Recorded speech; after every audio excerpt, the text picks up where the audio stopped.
Sigmund Freud were practicing today, many of his methods would cost him his license. Some would trigger formal investigation. Yet Freud is still taught as the father of modern psychology. Sigmund Freud, the so-called father of modern psychology. His name is everywhere. Textbooks, pop culture, therapy offices, even casual conversation. Words like ego, repression, and defense mechanisms have become part of everyday language. But this video is not about celebrating Freud. It's about questioning him, because behind the image of genius lies a history far more disturbing than most people realize. One marked by unethical practices, manipulation of evidence, personal obsession, and theories that placed ideology above human suffering. This is the story rarely told in classrooms. This is the truth about Sigmund Freud. And by the end of this video, you may see modern psychology very differently. Sigmund Freud was born in 1856 in what is now the Czech Republic. He trained as a neurologist, not a psychologist. From the beginning of his career, Freud had one dominant ambition: recognition. He wanted to be remembered as a revolutionary thinker, someone who fundamentally changed how humanity understood itself. But Freud did not arrive at his theories through controlled experiments, large sample sizes, or falsifiable testing. Instead, most of his ideas came from a very small number of patients, extensive self-analysis, and heavy drug use. Freud was not a detached observer of the human mind. He was personally invested in proving his ideas correct, even when reality contradicted them. One of the least discussed facts about Freud is this: he was a vocal advocate and regular user of cocaine. In the 1880s, Freud promoted cocaine as a medical miracle. He believed it could cure depression, treat anxiety, increase productivity, and even eliminate addiction. He published enthusiastic papers praising cocaine while downplaying or ignoring its risks. Most tragically, Freud encouraged a close friend, Ernst von Fleischl-Marxow, to use cocaine to treat morphine addiction. The result was catastrophic: severe addiction, mental deterioration, and eventual death. Freud never publicly accepted responsibility. Many of Freud's earliest psychological theories were developed during this same period. That matters, because it raises a critical question. How reliable can theories about the human mind be when they were formed under the influence of a powerful stimulant? By modern standards, Freud's therapeutic methods were deeply unethical. He routinely diagnosed patients to fit his theories. He ignored alternative explanations, and he pressured patients to accept his interpretations. When patients disagreed, Freud did not reconsider his conclusions. He labeled them resistant. In Freud's own words, resistance was the patient's refusal to accept the truth. In other words, agreement proved Freud right, and disagreement also proved Freud right. This alone disqualifies psychoanalysis as science, but nowhere was this more damaging than in Freud's treatment of women and children. Early in his career, Freud reached a conclusion that shocked his peers. He believed his patients. After hearing repeated accounts from women suffering hysteria, Freud concluded their symptoms were caused by real childhood sexual abuse, often by fathers or authority figures. This became known as the seduction theory. For a brief moment, Freud stood on the side of victims, but the implications were explosive. Accepting this theory meant accusing respectable men, fathers, professionals, pillars of society. In a private 1897 letter to his colleague Wilhelm Fleiss, Freud abruptly reversed course. He wrote, "I no longer believe in my neurotica."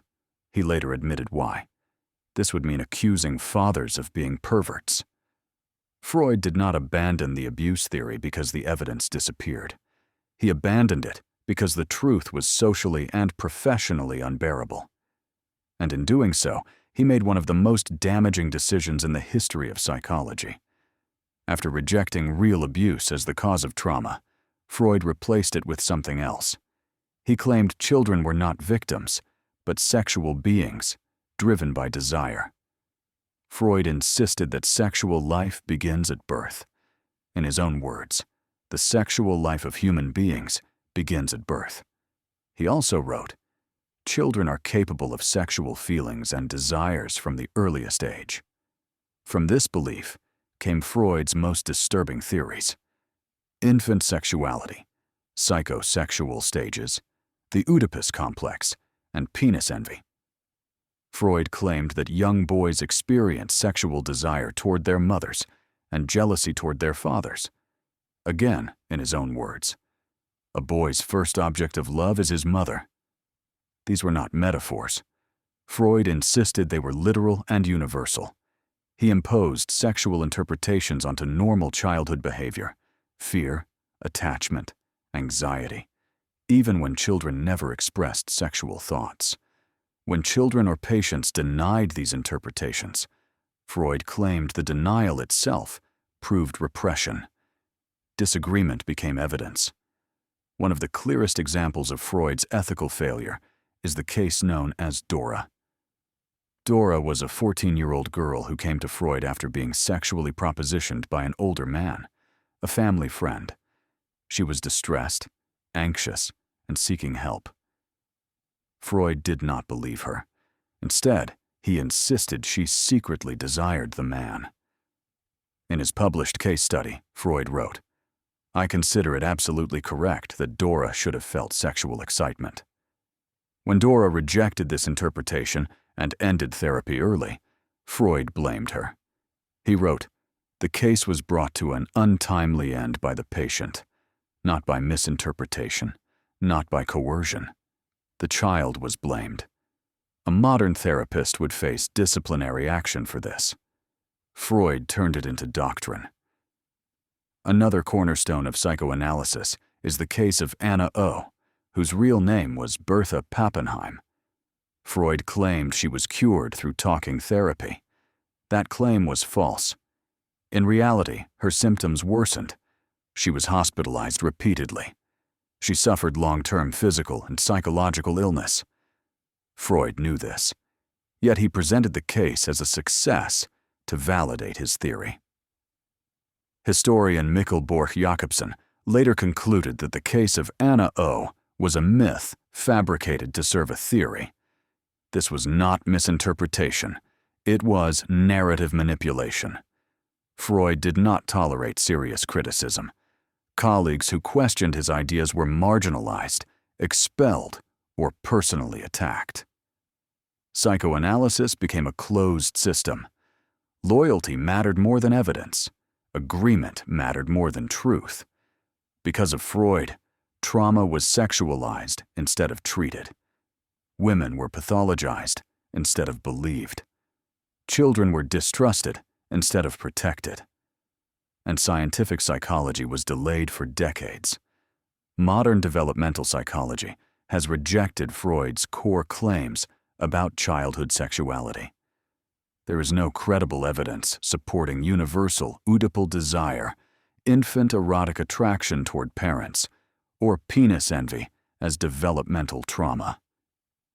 Philosopher of science Karl Popper famously concluded that psychoanalysis is a mythology rather than a science. So why is Freud still taught? Because he was historically influential. Because his ideas shaped culture. Because psychology needed a founding narrative. But influence does not equal truth, and legacy does not equal ethics. Sigmund Freud was not a hero. He was a deeply flawed man whose ambition outweighed his integrity. Understanding Freud is not about erasing history. It's about telling it honestly. Because progress requires dismantling myths, especially when those myths have caused real harm. Truth deserves to be heard.